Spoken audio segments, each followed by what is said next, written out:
Salutations amateurs de cinéma. Aujourd'hui, pour ce premier épisode du Dico du ciné, nous allons parler du plan.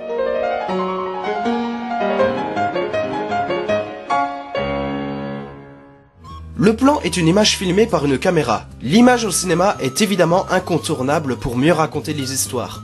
Prenons les films muets par exemple. Certes, aucun son n'est émis, mais les mimiques des personnages et les lieux, tous filmés, permettent aux spectateurs de mieux se situer dans l'histoire.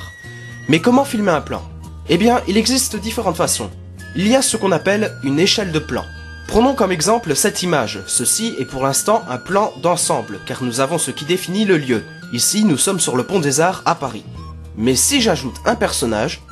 Non, pas celui-là. Non, trop virtuel. Voilà. Ce serait dans ce cas un plan de demi-ensemble, car notre regard se concentre plutôt sur le personnage que sur ce qui l'entoure. Justement, si on se concentre sur ce personnage, on va lui donner de l'importance. On va donc petit à petit approcher la caméra vers lui. Certes, il y a le zoom, on est bien d'accord, mais continuons à monter notre échelle de plan. Pour filmer un personnage, on a ce qu'on appelle le plan italien ou le plan américain. Le premier consiste à filmer le personnage au niveau des genoux, et le deuxième au niveau des cuisses. Le plan taille, filmé au niveau de la ceinture, le plan poitrine, au niveau de la poitrine, et arrive le gros plan ou le très gros plan, qui permet au spectateur de lire les expressions du personnage afin de capter ses émotions ou ses sentiments, parfois très intimes. Pour les objets, cela fonctionne d'une autre façon. Il existe deux genres de plans principaux. Le premier est le plus souvent appelé le plan de détail, qui désigne l'objet dans son ensemble, indiqué ou non par un personnage.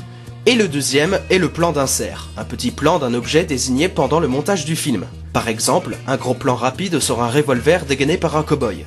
Il existe plein d'autres genres de plans que vous connaissez peut-être déjà, comme le plan en plongée qui évoque le plus souvent l'infériorité ou la soumission, ou inversement le plan en contre-plongée qui évoque cette fois-ci la supériorité ou la domination.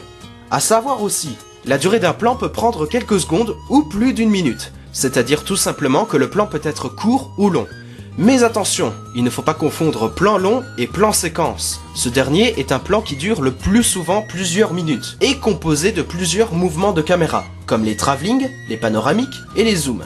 L'Arche russe d'Alexandre Sokorov, par exemple, comporte un plan séquence de 96 minutes, soit la totalité du film. Oui, tourner un plan séquence est un véritable défi. De plus, faites attention à ne pas confondre les deux termes plan et séquence. Le premier est une prise de vue et le dernier est une série de plans sur une scène en particulier. Tout cela pour vous dire que le plan n'est pas seulement une image, mais une image qui donne du sens à une situation donnée. Le plan permet au spectateur d'être attentif à ce qu'il se passe dans chaque scène, afin de comprendre l'histoire dans son intégralité. Voilà, vous savez maintenant ce qu'est le plan au cinéma.